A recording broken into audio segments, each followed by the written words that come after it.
Thank you so much, Eun-hyuk. It's a wonderful honor to be here today, talking before OMEP. I've had the pleasure of speaking before the OMEP Hong Kong group, but not before the global group. So I look forward to continuing to learn more about all the amazing work that is going on in over 70 countries through OMEP. So, I am jet-lagged, but this is actually the time of the day when I'm most awake, and I'll be falling asleep by about 2:30 this afternoon. So I'm going to talk a little bit. First, I know there's been a lot of conversation at this meeting about the Sustainable Development Goals, and from my little corner into this process, which is through an organization called the UN Sustainable Development Solutions Network, I'll talk a little bit and end that part with what you can do over the next several months, because this process is certainly not over and we cannot just celebrate yet. But I think the longer term topic is really about quality and ensuring quality in the implementation post-2015 and building on the spectacular successes of the early childhood education field over past decades. So I'm going to talk about 3 examples of this big challenge, which I think is achieving quality at national scale. Each of you works at national scale in your countries, and we face severe challenges, whether we are in rich countries, in middle-income countries, or low-income countries, around ensuring the quality of early childhood education so that children actually reap the benefits that are the promise of our field. And so I'll talk a little bit about examples of approaches to improving quality that have gone to scale, so to speak, in the context of Chile, of Boston, and finally the development of an exciting new measure of the quality of pre-primary education that I'm currently involved with. So I think I'm not going to linger very much over these points. We know that as a field we have an evidence base that is actually the envy of a lot of other sectors. Very few areas of social innovation and investment can talk about the convergence of neuroscience, economics, and the evaluation sciences over the past decades that our field of early childhood can. And yet, in the last version of the Global Development Goals and the MDGs, or the Millennium Development Goals, early childhood development wasn't represented beyond infant mortality and maternal mortality. And why is it important to be included in these goals? Well, it turns out that there was tremendous progress. Still a huge amount of work to do, but a lot of progress around infant mortality in low and middle income countries, in part because of the Millennium Development Goals and the organization and advocacy that went into progress on the MDGs. So that's an example. There are other spectacular examples like reductions in mother-to-child transmission of HIV/AIDS. Again, a tremendous amount of room still left to work, but a tremendous amount of progress. So the goal, and many of you have been working on this advocacy, which has been on the positive side very inclusive, on the negative side very chaotic, perhaps, and so very hard to figure out at different points how to advocate or who to advocate for. But our network, chaired by Jeffrey Sachs, was the only network to actually put together, try to stay ahead of the UN process and put together draft goals, targets, and indicators in all the areas of sustainable development about a year and a half ago. And then we put together policy briefs, and our challenge here was to link between the issue of human development and societal development. And I have Ingrid here on the panel to thank for a lot of these connections between sustainability and early childhood development. So I think through that I got some exposure to the work of OMEP and Ingrid's leadership as she contributed on this work group to our puzzle of how do we make our case when there are so many other urgent priorities in the world, and how do we in particular connect to the issues of environmental sustainability. And what was interesting about this process was that, we're familiar with these arguments about brain architecture and investment in young children, but it turns out that most of the leaders who were involved in the negotiations had not heard of the kinds of incredible findings that we have from the early childhood education literature. So we needed to make some of these fundamental arguments about the role of the environment and the particularly critical period of early brain development in the first few years of life, to define what the outcomes might be if we are to have an indicator of early childhood development, that it must cover physical, cognitive, social, emotional development, the domains of skills and capacities that we're familiar with, but really, for example, ambassadors and their staff, who turned out to be very key in the early part of the SDG process, were often not aware of this evidence base. And of course, we did make the economic arguments using some of the latest estimates by leading economists who work in global early childhood education. Estimates that build on Patrice Engel's wonderful Lancet series back in 2011, but added the notion of what if we actually made it to 100% coverage of quality early childhood education and not 50%, which was the figure that was in the Lancet series in 2011. And as we also know, the United States is now making taking some unprecedented actions, and particularly also states and cities and localities across this country in advancing the notion of universal preschool education. And President Obama last year became the first president of the United States to propose universal preschool education, and on the event of that summit at the White House, the U.S. Council of Economic Advisors updated and for the first time put out its own estimate of the economic benefits for each dollar invested in quality early childhood education. From the evidence base, they estimated a benefit-cost ratio of $8.60 back. Now, we've seen these numbers go up and down, but they're always quite a bit above 1, which means that the evidence base, we still need to think about how quality early childhood education really can provide benefits in terms of increased high school graduation, higher earnings, lower crime. And one exciting piece of evidence in the last year out of the global early childhood development field was these kinds of outcomes, which we associate with a peri-preschool, actually being found for a birth-to-2 parenting program. So how many of you have heard of the Jamaican Rodin caregivers program? This is an extraordinary program. I see a lot of hands up, but not all of your hands up. So I urge you to read the work of Sally Grantham McGregor, Susan Walker. It's an extraordinary series of evaluations, a small-scale experiment that was started about 25 years ago. When participants were 20, this is a home visiting program that encouraged stimulation and responsive interactions between low-income moms of children at risk of stunting and malnutrition in Jamaica. And 20 years later, the group that had received this intervention in a randomized experimental design showed higher IQ, reduced anxiety, depression, and crime, and 50% higher earnings in young adulthood. So this is, in some ways, the peri-preschool of the global ECD field, and the reason it's so important is that we need to add to this notion of preschool education earlier intervention, particularly focused on parenting and early learning. So where are we at this moment? We're actually have a draft language that was issued last month by the United Nations Workgroup on the Sustainable Development Goals, and where OMEP's work and our focus is represented is within Goal 4, which is on learning. And notice that it doesn't, it includes the word education, but it pairs it with the word learning, which I think is a very positive shift in the field of education.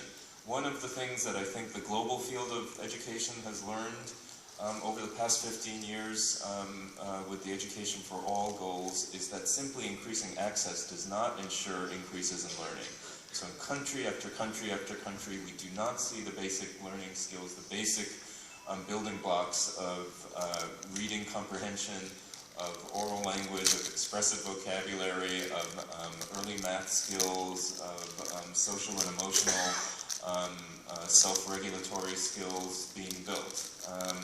And so early childhood, of course, has an important, extraordinarily important role to play in that. So the draft language in terms of Target 4.2 is to ensure that all girls and boys have access to quality early childhood development care and pre-primary education so that they are ready for primary education.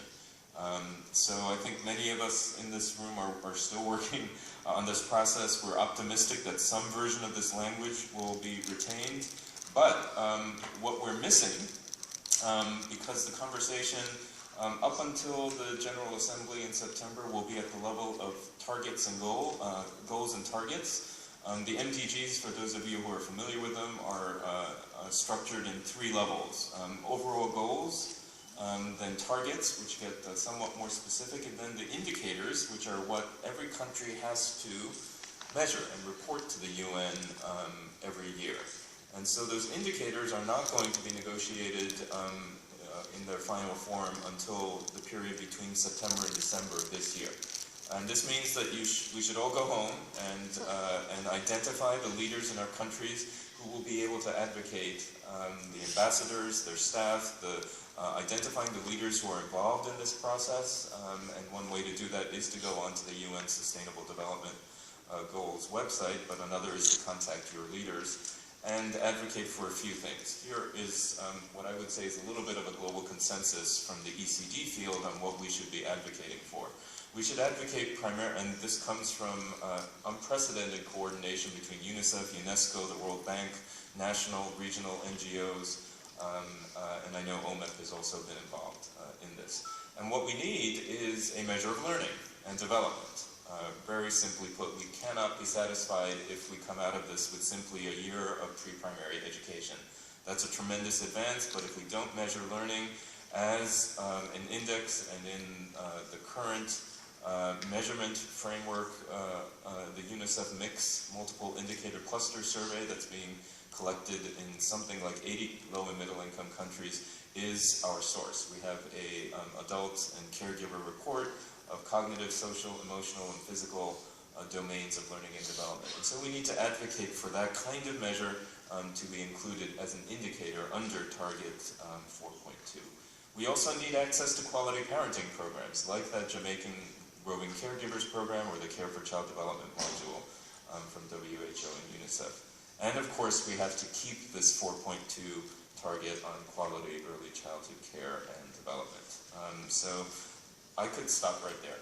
And we should really go out there and make sure that we are involved in this process and knocking on doors between now and December. Then the full draft of the indicators will be released in January and they'll be finalized, I believe, in March. But the really key period, and it's very, very short, will be between September and December. So moving on to the second topic of how do we actually increase quality at national scale, I'm going to talk a little bit about a project I've been involved in Chile for about the past 7 years, which was a project to improve the quality of public preschool education for low-income families in that country. So I think all of you know about the dimensions of quality that matter. These are what you work on in your communities and your countries. We all care about the fact that children deserve classes that are not, as in Tanzania's public preschool system, an average of 1 adult to 60 children.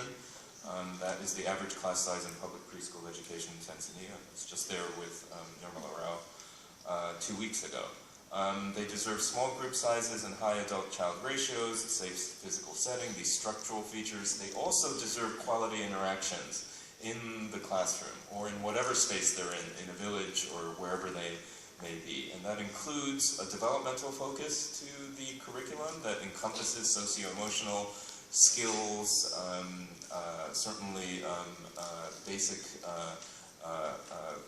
early language and literacy and math skills and science and arts related capacities, warmth and responsiveness, and highly skilled teachers. For the US evidence based on this, a team of researchers and I recently published a policy brief that summarized the evidence base in the United States context. But it's actually quite similar in principle, I think, to some of these issues in the global context. We still should be concerned about the systems that can create structural and process quality at the program level. And from that brief, we highlighted some very promising recent evidence from the past 10 or 15 years that I think perhaps isn't as well known as it could be. And this evidence base comes from the United States, but it also comes from an increasing number of studies in low and middle income countries. And that is that the combination of curricula and on-site or in-classroom observation and coaching and mentoring can produce substantial improvements in observed classroom quality, and in particular in observed process quality, which is the quality of those interactions between teachers and children. And I think we're learning something which really shouldn't be new to us, which is that adults learn when we're observed in our workplace, not when we're isolated in a classroom and no one ever comes in to visit, or that supervisors come in and simply conduct checklists that only look at structural features of quality, which is, I believe, depressingly true too often in many countries. And so this is instead a different model of adult learning, the notion of learning in relationships built on trust, with rapport, with observation of your practice in classrooms. And I know many of you are implementing these kind of programs, but I have to say the majority of children, young children in the world, do not have access. Their teachers do not have access to these kinds of supports. And regular monitoring of children's learning, that is not high stakes, but is designed to improve practice day to day. Chile, like I think many other countries, when we walk into a preschool classroom, we see a lot of interactions that aren't necessarily building learning. So a lot of time, and these are very rigorous, minute-by-minute kinds of accounting of what goes on in public preschool classrooms in the country of Chile, by Kathy Strasser and colleagues. And instructional activities are typically focused on either unstructured conversations or syllabic repetition, and very few minutes per day in positive vocabulary instruction, for example, or sharing books with children. So in Chile, after a 2-year process of engaging with stakeholders to develop the first coaching curriculum, coaching program for teachers in that country, with collaborators who were the leaders of the 4 systems of preschool education in Chile, as well as scholars and a local foundation, the Fundación Educacional Oportunidad. We worked with this group to develop a intensive coaching system in which every month beyond the professional development workshop of the usual kind, which might be didactic and introducing a topic, there were 2 instances of a mentor or coach coming into the classroom, first modeling a new practice and then providing feedback as the teacher engaged in that new practice. And then a group reflection meeting as well. We call this coaching in English. In Spanish, it's called acompañamiento, which I think is a much better word, personally, for someone who's not that. I'm not a big sports person, so like the notion of accompaniment more than coaching. And this covered areas of language, of socio-emotional development. There were also parent engagement and health components in the coaching as well. However, there was no prescribed dosage. Teachers were encouraged to engage in these practices, but they were not told how often to do so. And within the Chilean system, that was not considered really possible at the beginning of this program. And after a couple years of piloting, we engaged in a randomized evaluation of this project, and one of the research innovations we engaged in was to try to measure observed classroom quality using video, and a measure developed by colleagues at the University of Virginia in the United States. What we found was that measure, the class, which has subscales of classroom organization, as well as emotional climate and instructional support, replicated very well in the country of Chile, had pretty much the same kinds of patterns of associations with child learning and development that it did in the United States. And we were actually fully prepared to adapt it quite a bit, but it turned out it worked in pretty much an identical way in Santiago at least, as in the United States. Studies of preschool across this country. And what we found from this coaching intervention is that it did substantially improve observed quality, particularly in areas of emotional climate, and with moderate effects in organization of the classroom and instructional support, but that the effects were smaller for the kindergarten classrooms. And this was a little bit of a puzzle for us, but for us, it meant that we needed to go in and try to intensify the program, particularly in the second year. And we had the opportunity to do this when the program expanded into another region of Chile. The RM there on the map is Santiago, which is the Región Metropolitana, and it expanded into Region 6, which is directly south of Santiago and also includes some rural areas. And what we did, in order to expand this while engaging stakeholders across the entire system of preschool education, from the parents and the teachers and the coaches all the way up to regional ministry staff, is to use a system called continuous quality improvement. And what this involves is, and this was developed originally out of quality improvement systems in corporations, like the Japanese car companies in the 1970s, that were allowing frontline workers in assembly lines to stop the assembly line if they found a problem with quality. Some of you might be old enough to remember how those corporate innovations were considered new at that time.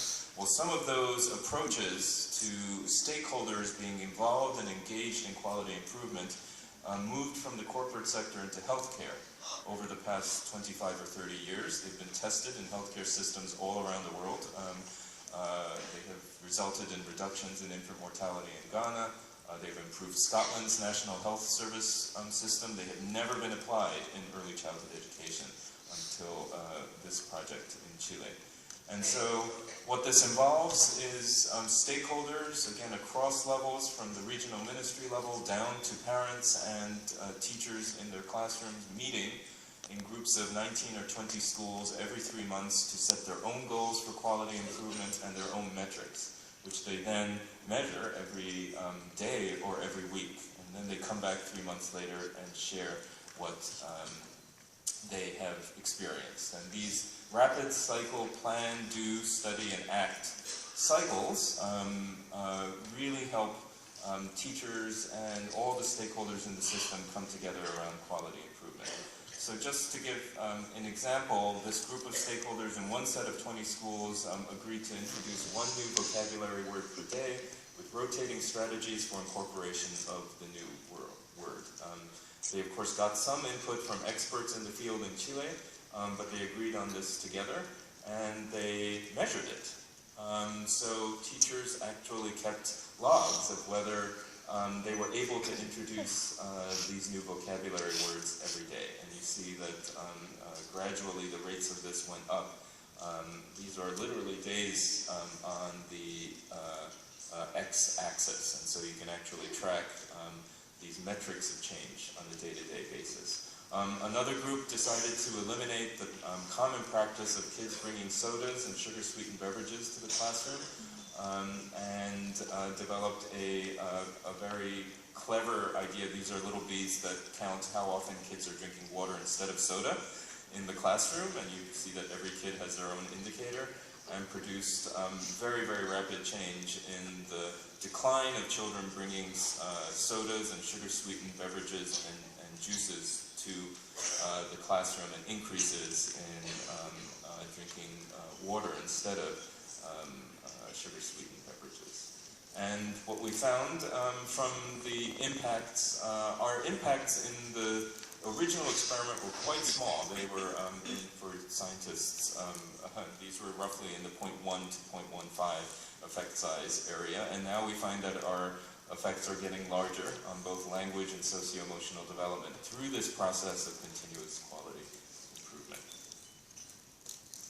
So, a second short example comes from the city of Boston in the United States around the similar issue of can we combine developmentally focused curricula with this coaching and mentoring in the classroom. As universal pre-K expanded in Boston, what was found initially was that the levels of quality were quite mediocre. And so Jason Sachs, who directs the Boston Public Schools Early Childhood Program, decided to stop expansion and actually invest that money into a coaching and curriculum system for the entire city. And he implemented a very strong language curriculum that infused language across science, across the arts, across environmental aspects of the curriculum, across project-based learning, with a math curriculum called Building Blocks, which is quite a spectacular math curriculum.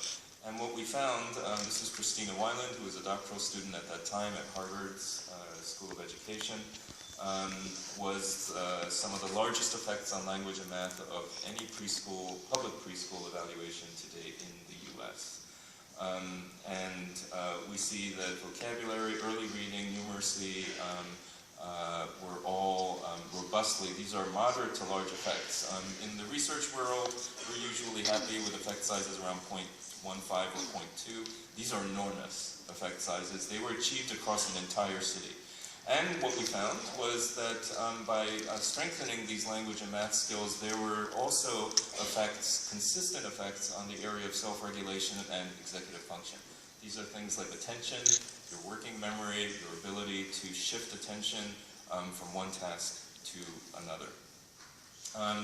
And the Boston Public Preschools program was universal. All kids benefited, even non-poor and middle-class kids. But this program reduced the disparities because the effects were simply larger for the more disadvantaged kids. The Boston Public Schools pre-K program, we found, completely eliminated the disparities, for example, between Latino and white kids in early literacy and math skills. In kindergarten, it reduced the disparities substantially between African Americans and white children, and between dual language learners and native English speakers, and by socioeconomic status. So, for any of you, if I had the time, I would show you a video. There is a video available at a website called restoringopportunity.com. Finally, and I'm going to end very quickly, I'm going to talk a little bit about an exciting project that I'm involved in that is about developing a measure of the quality of early childhood education for use in low and middle income countries.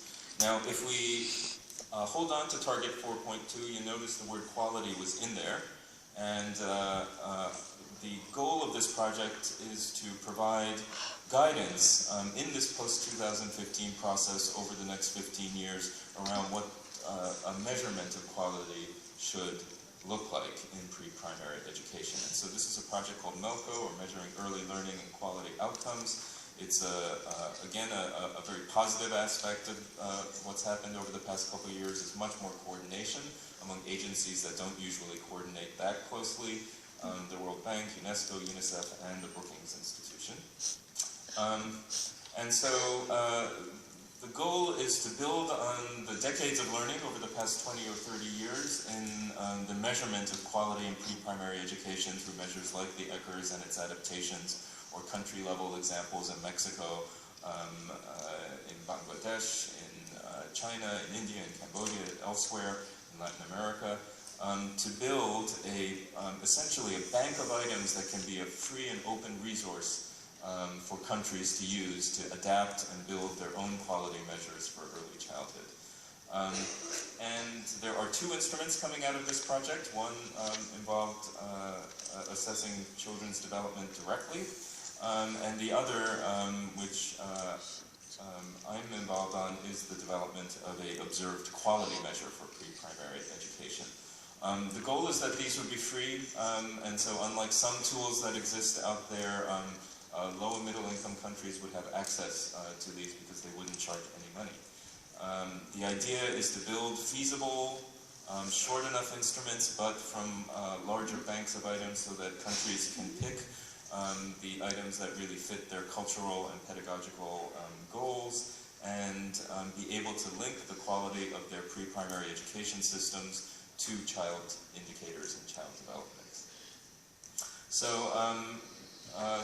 three of us, Francis Abud Nirmala Rao, who is here today, and I have been developing the first draft, and we're right now getting a lot of input from many people into a very rough draft instrument, whose goal is to provide a national and within national, regional, or subnational picture of the quality of pre-primary education. And the goal of this is to be able to produce a measure that can inform professional development, so that when a teacher looks at the items, they will think, oh, I don't think of this particular aspect of instruction, or, oh, you know, I'm being asked whether anyone comes in and observes my classroom. Maybe I will ask a mentor teacher, identify someone who can provide me useful feedback in the classroom.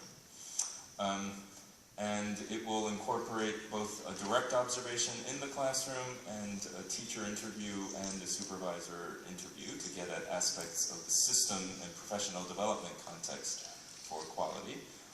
And it will incorporate some of these dimensions, of course, that are familiar, some of the structural features, but in particular things around interactions, around issues like language, math, science, art, nature, and the kind of broad approach and holistic approach to early childhood education.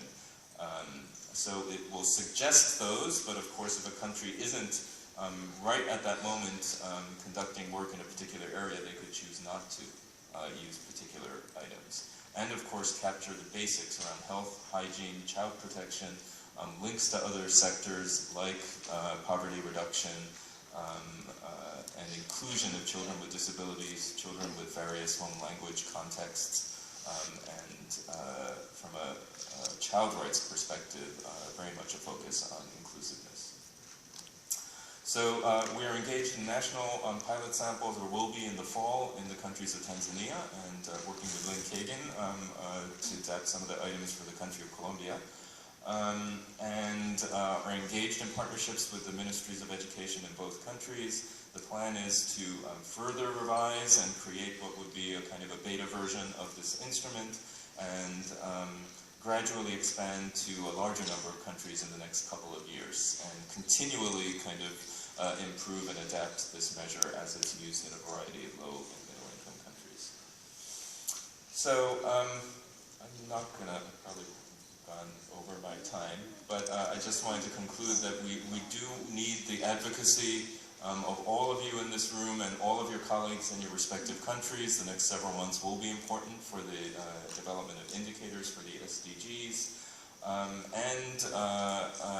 think continuing to share our lessons around quality to make sure that the word quality and the phrase early childhood development are actually integrated within policy implementation and systems at the national level. I think that is the great big challenge for the next 15 years. We cannot replicate the failures of basic education, and we also have to concentrate on improving the quality of primary education by applying the lessons that we learn from holistic early childhood education to the first grades of primary education worldwide.